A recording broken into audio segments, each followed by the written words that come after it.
Industrialist and businessman welfare ফাউন্ডেশনের দ্বিবার্ষিক সম্মেলন অনুষ্ঠিত হয়েছে। শনিবার সকালে শিল্পকলা একাডেমিতে এই সম্মেলন অনুষ্ঠিত হয়। দ্বিবার্ষিক সম্মেলনে দেশের বিভিন্ন স্থান থেকে গুরুত্বপূর্ণ ব্যক্তিবর্গরা এই সম্মেলনে উপস্থিত ছিলেন। এই সময় ব্যবসার পলিসি নিয়ে বিভিন্ন বক্তারা বলেন, এটা শুধু আমরা করছি তা না, স্বয়ং রাসূল করিম সাল্লাল্লাহু আলাইহি সাল্লাম এই ব্যবসা করেছেন নাকি?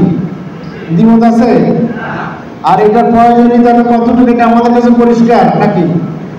বাংলাদেশ নয়, সারা বিশ্বের সম্পদের 60 থেকে 70% এই ব্যবসায়ীরা নিয়ন্ত্রণ করে। এই দেশের মধ্যে পজিটিভ কিছু করতে চান, কল্যাণের তরফ যদি আপনি কিছু করতে চান, তাহলে আপনার অর্থের কোনো বিকল্প নেই। সর্বশেষ আমি যে কথা বলবো, প্রিয় ভাইয়েরা আমার, শহীদুল ইসলাম মক্কি ভাইয়ের সাথে আমার কথা হচ্ছিল যে পুরো দুনিয়াব্যাপী আজকে ইহুদিরা তাদের ব্যবসা বাণিজ্যকে নিয়ন্ত্রণ করছে। তাদের ওয়েল প্ল্যান, তাদের অর্গানাইজ, এবং তাদের অসম্ভব পরিশ্রম। আল্লাহ রাসূল সাল্লাল্লাহু আলাইহি ওয়াসাল্লামের সাহাবী যারা ছিলেন, একেবারে দিনহীন ছিলেন, তারা কিন্তু এই ব্যবসায়ের মাধ্যমে, কঠোর পরিশ্রমের মাধ্যমে তাদের জীবনকে এমন সমৃদ্ধ করেছিলেন। এবং যখন তাবুক অভিযানে আল্লাহ রাসূল সাল্লাল্লাহু আলাইহি ওয়াসাল্লাম বললেন, যার যা আছে তা নিয়ে আসো, সেখানে আল্লাহ রাসূল সাল্লাল্লাহু আলাইহি ওয়াসাল্লামের সাহাবীদের মধ্যে সিংহভাগ যারা ব্যবসায়ী ছিলেন, এমনভাবে আল্লাহ রাসূল সাল্লাল্লাহু আলাইহি ওয়াসাল্লামের সাহাবীরা দান করেছেন, বিনা যুদ্ধে রোমক বাহিনীর বিরুদ্ধে আল্লাহ তাআলা নিজে দান করবেন। সাহাবায়ে কেরামদের মধ্যে ব্যবসা করেন নাই এমন সাহাবী খুঁজে পাওয়া কঠিন।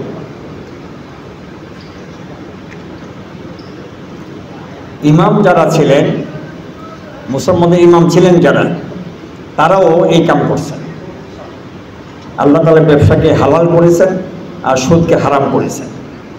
তো বাংলাদেশে হালাল আর হারাম এটাকে ক্লাসিফাইড করার জন্য তেমন কোনো ব্যবস্থা নেই। অনেক সংগঠন আছে ব্যবসায়ীদের, অনেক বড় বড় সংগঠন, আরবিসিসিআই, বিডিএমএ, চেম্বার মেম্বার, কত কিছু আছে না?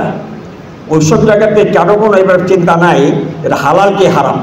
তাদের কথা হলো শুধু এই ব্যবসাকে মানে করতে পারবে, ব্যাংক থেকে কত বেশি টাকা লোন নেওয়া যাবে, এটা তাদের মাথার মধ্যে সবসময় ঘুরপাক খায়।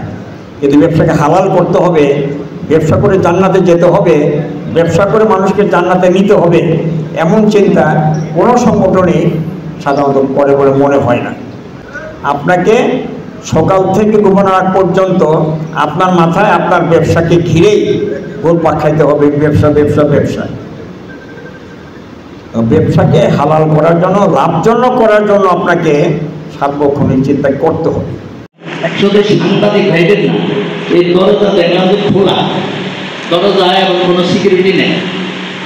আমরা যে কাজটা করবো সেটা হলো একটা স্লোগান আমাদের জন্য, সৎভাবে ব্যবসা করব, আমার ব্যবসা আমি করব।